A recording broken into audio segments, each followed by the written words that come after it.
O ayan mga kamag-anak, eksaktong 1 buwan sila ngayon. Yan, mga malulusog sila oh.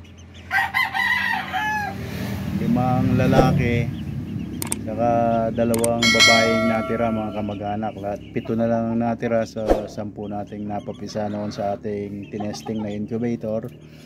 Pero ang maganda dito mga kamag-anak, may sikreto tayo kaya lumalaking malusog ang ating mga sisiw.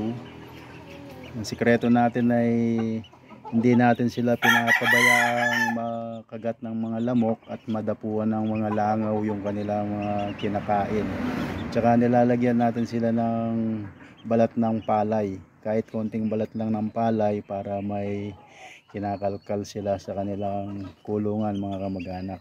Ayan oh, binalot natin ng kulambo yung ating 3x3 na scratch pen. Yan, nakabalot siya ng kulambo para hindi sila mapasukan ng langaw at saka lamok mga kamag-anak. Yan ang aking sikreto para maiwasan nating magkabulutong sila. Kadalasan kasi sa kagat ng lamok nakukuha yung bulutong mga kamag-anak oh. Ayan oh, 1 buwan pa lang ang mga yan mga kamag-anak. Tingnan mo, malusog.